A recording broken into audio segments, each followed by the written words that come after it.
I wish to make a few remarks regarding the ongoing barbaric attack and act of aggression by the terrorist and child-killing regime of Israel against my country. First, as we have already conveyed in this chamber and our formal communication to you, Madam President, and to the Secretary General, Israel has committed a blatant and provoked act of aggression against Iran's sovereignty and territorial integrity in grave violation of United Nations Charter and international law.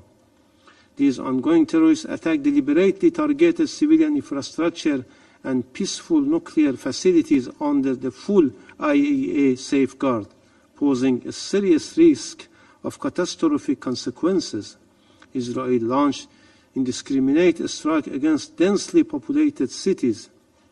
Hospitals, homes, and essential infrastructure were destroyed. There are clear and undeniable war crimes.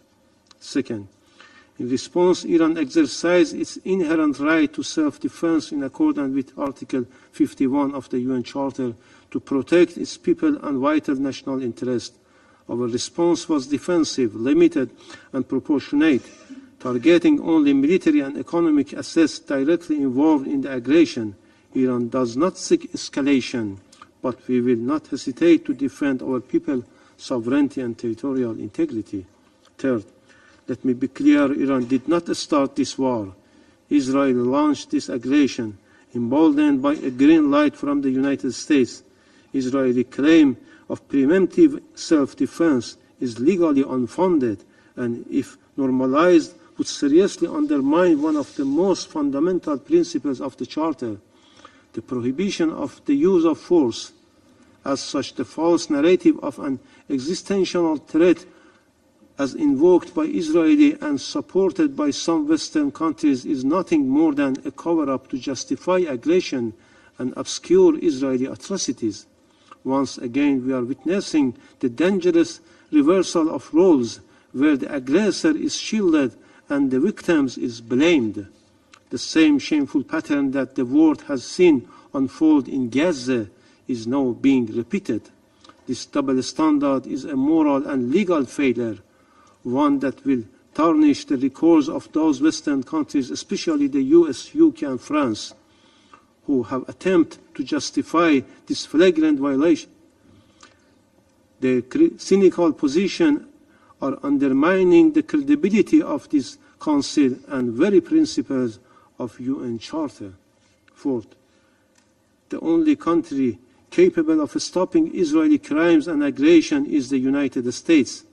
If the US acts in good faith and is truly committed to diplomacy, as it claims, it can compel Israel to stop its aggression. But instead, and regrettably, we heard President Trump last night echoing with Netanyahu calling for evacuation of Tehran. Such a threat is not only irresponsible, but it is also reflects the deliberate policy of supporting targeting civilians. Fifth, let us speak frankly. Neither this Security Council nor any other relevant UN body has thus far demonstrated the capacity to stop the aggressor. The painful experiences of Israeli crimes in Gaza, Lebanon, Syria, and Yemen have shown that the Security Council has consistently failed in its most basic duty to determine the aggressor and uphold international peace and security. We once again urge this Council to fulfill this mandate, condemn Israeli unlawful use of force, and explicitly reject its claims of preemptive self-defense as contrary to the Charter and international law, and stop the rogue regime from further aggression.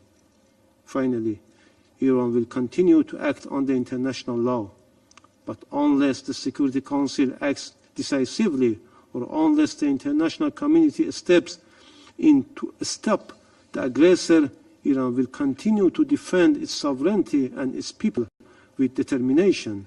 This is not only our right, but also our responsibility. Our response is solely aimed at deterring further aggression and preventing the repetition of such crimes. I thank you. I thank the representative of the Islamic Republic of Iran for his statement. And Do you want to watch more videos like this one? If yes, subscribe to our channel and press the bell icon next to it. We have decided to bring videos on something nobody talks about: African politics, economy, and increasing power. Thanks for watching, and until the next video, stay tuned. Tell us what you think in the comment section. Like and share the video, and subscribe so that you don't miss any of our African videos. It's the best way to support us.